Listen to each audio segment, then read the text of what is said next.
Chapter 3. The Game.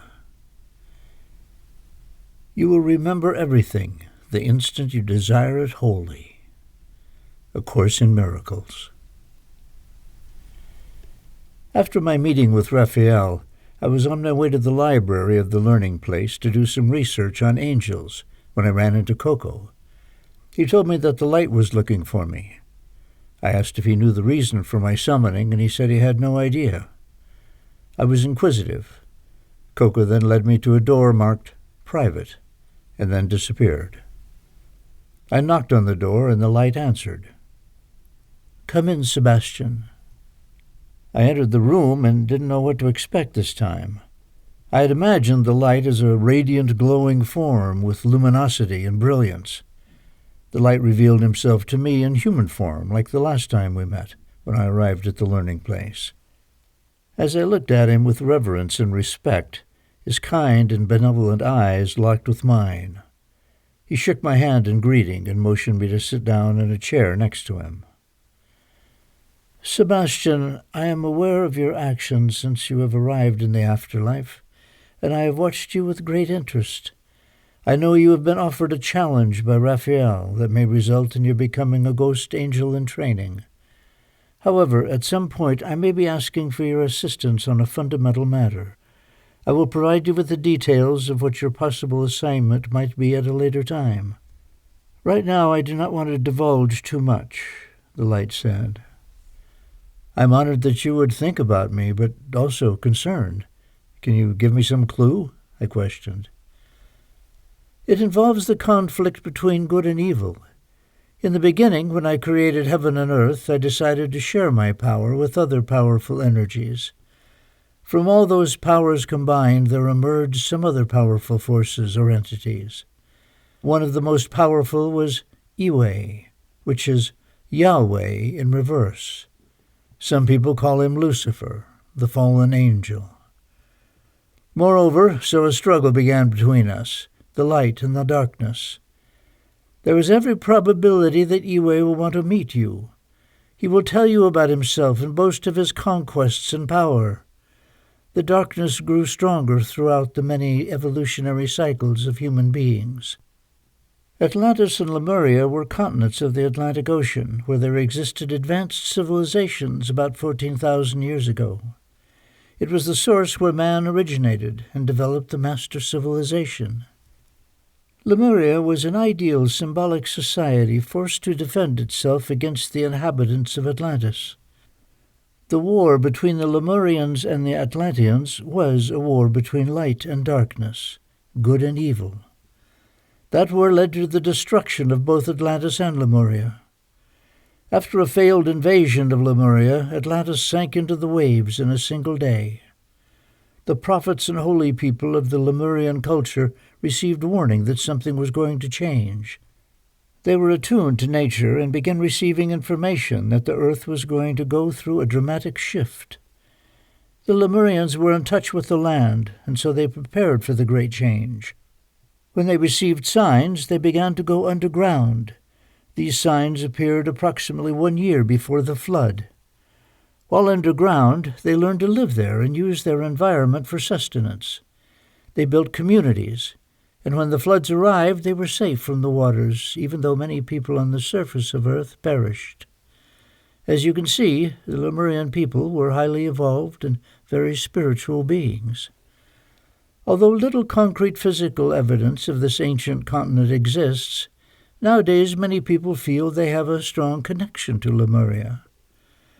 After winning the battle and triumphing due to the disappearance of Atlantis and Lemuria, as a result of human evil, the darkness felt confident that he would emerge the winner in a confrontation with the light. Later, at the beginning of a new civilization, the darkness invited us to play a game. I have accepted his challenge because I believe I will be victorious." "What is this game about?" I asked.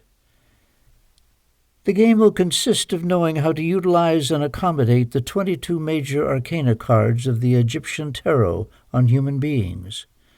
I will receive 11 cards, and the darkness will receive the other 11 cards," the light continued. "I don't understand," I admitted. "I will explain the rules of the game to you. I received 11 cards, and I have to choose 11 souls of people who will represent characteristics that will bring about a positive change in humanity, and who will consequently show the way to righteousness and virtue. On the other hand, darkness will deliver his 11 cards to the souls of people who he believes could create harm, and who will consequently destroy goodness and humanity. Because I have lost our last confrontation, the Lover's card will be shared by both of us. They will be the souls of two people who have loved each other lifetime after lifetime. However, their final task will be to fight for the light or the darkness." "It's a difficult concept for me to follow," I complained. "Be patient and listen carefully. There are battles for power on earth and battles for power in the afterlife. The darkness maintains it is easier to be evil because love requires time and effort. Now, Sebastian, let me continue with the rules. The established time for this game will consist of 22 cycles of 144 years each. There will be an additional 22 periods of 144 years each. These 22 periods will be some time out, considered as neutral periods without aggression. I am sure by now you are aware of the power of numbers, so listen carefully, Sebastian. I will receive a period of 144 years. It will be given to me, and the darkness will attain a period of 144 years. There will be specific periods set aside when nothing will occur.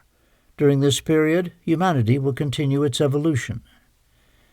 The 22 cycles of 144 years will give us a total of 3,168 years, which at the end will give us the final number of 18. 3 plus 1 plus 6 plus 8 equals 18. The 22 additional periods of 144 years, or 3,168 years, will be added to the 3,168 years, which will give us 6,336 years, which also adds up to 18, and 1 plus 8 equals 9. The number 9 ends all the cycles. All these numbers will be an essential part of the game in which human beings will play the main roles, and I will utilize these numbers as well as the darkness. The final objective of the game will be to determine if human nature is more inclined to goodness or evil, the light informed me. "What do you think is the answer?" I asked. "It could turn out that evil forces are more powerful than good forces, or, on the contrary, it could turn out that goodness is more powerful than evil. As we already discussed in the previous experiment, Atlantis, as well as Lemuria, were destroyed by human sin. I was defeated, and that caused me to re-establish all the systematic principles of existence in the world. Now I wish to demonstrate that even though human beings are free, goodness can and will triumph over evil.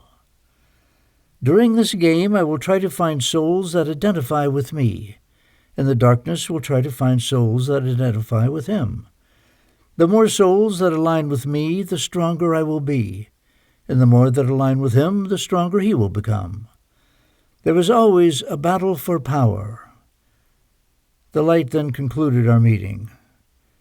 "Goodbye for now, Sebastian. We will get together once again, at which time I will tell you more about the game." As we ended our meeting, I thought about how, even in the afterlife, one should always expect the unexpected. Furthermore, meeting with the light can change everything.